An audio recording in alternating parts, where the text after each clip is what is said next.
Hello बच्चों, let's read the question. The question says read the following extract and answer the questions. Complete the sentence that follow. और हमारे पास जो sentence है, जो extract है, वो क्या है? But Ramlal was worried about Bholi. She had neither good looks nor intelligence. Bholi was 7 years old when Mangala was married.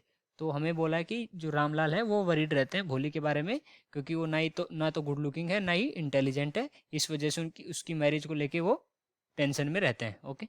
The same year A primary school for girls was opened in their village. तो जब भोली 7 साल की थी उस टाइम मंगला की marriage हो जाती है, और उसी साल में जो प्राइमरी स्कूल खुलती है उस गांव में. ठीक है. Tehsildar sahib came to perform its opening ceremony. He said to Ramlal, as a revenue official you are the representative of the government in the village and so you must set an example to the villagers. तो उस school को opening ceremony में तहसीलदार आते हैं और रामलाल को बोलते हैं कि आप रेवेन्यू ऑफिशियल हो, रिप्रेजेंटेटिव हो गवर्नमेंट के, तो आपको एक एग्जाम्पल सेट करना चाहिए. You must send your daughters to school. आपको अपनी डॉटर्स को स्कूल में जरूर सेंड करना चाहिए. What was to be opened in the village? A hospital, a police station, a school, a park. तो इनमें से बताना है कि स्कूल में, सॉरी, जो गांव था उसमें क्या ओपन हुआ था, वो हमें बताना है. राइट. देखते हैं. तो सबसे पहले देखते हैं कि ये जो एक्सट्रैक्ट है वो किस स्टोरी से लिया गया है. तो उसके लिए हम देखते हैं कि ये किस स्टोरी से लिया गया है. तो जो कंटेक्स्ट है इसका वो क्या है? एक स्टोरी है हमारी. स्टोरी है कौन सी? भोली. भोली नाम की स्टोरी है जिसमें भोली जो है, जहाँ पर लिखा हुआ है रामलाल वारी वरीड अबाउट भोली. तो ये जो भोली है यही इसके मेन कैरेक्टर में है इस स्टोरी में. ओके. और ये क्या होता है कि जैसा कि एक्सट्रैक्ट में लिखा हुआ है कि ये जब 7 साल की है तो उस टाइम मंगला की शादी हो जाती है और उसी टाइम गांव में स्कूल खुलती है. ओके. बट इसके बारे में पहले भोली के बारे में थोड़ा सा जान लेते हैं. तो भोली का जो रियल नेम था वो क्या था? सुलेखा.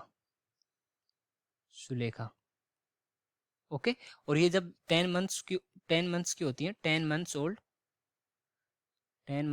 तब ये जो बेड है उससे गिर जाती हैं, और बेड के गिरने की वजह से इनका जो ब्रेन का सम पार्ट डैमेज हो जाता है. Brain damaged. ओके. उस वजह से ये ना तो इंटेलिजेंट रह पाती हैं, ना ही गुड लुकिंग रह पाती हैं. और उसके बाद में इनको जब ये 2 साल की होती हैं तो स्मॉल पॉक्स का अटैक भी आ जाता है. इस वजह से ये ना तो सही से बोल पाती हैं, ना ही सही से रह पाती हैं. तो बट जब ये 7 साल की थे तो इनके गांव में क्या खुलता है? कि स्कूल खुलता है, प्राइमरी स्कूल खुलता है. ओके. स्कूल खुलता है. और उस स्कूल को जो ओपनिंग सेरेमनी में कौन आते हैं? तहसीलदार आते हैं ओपनिंग सेरेमनी में. तहसीलदार टू ओपन द स्कूल, मतलब ओपनिंग सेरेमनी में, टू ओपन द स्कूल. और जो रामलाल है वो एक गांव के रिप्रेजेंटेटिव होते हैं, रेवेन्यू ऑफिशियल होते हैं. तो उनको बोलते हैं कि आप अपनी डॉटर्स को भेजिए. तो वो अपनी डॉटर्स, जो कि भोली भी उन डॉटर्स में से एक है, तो उसको भी वो स्कूल में भेजते हैं. अब देखते हैं क्वेश्चन की तरफ. What was to be opened in the village? तो विलेज में क्या ओपन हो रहा था? तो स्कूल ओपन हो रही थी. कौन सा ऑप्शन करेक्ट हो जाएगा हमारा? जो सी ऑप्शन है हमारा, सी ऑप्शन है वो करेक्ट हो जाएगा. Okay. So I hope you understood it well. Best of luck.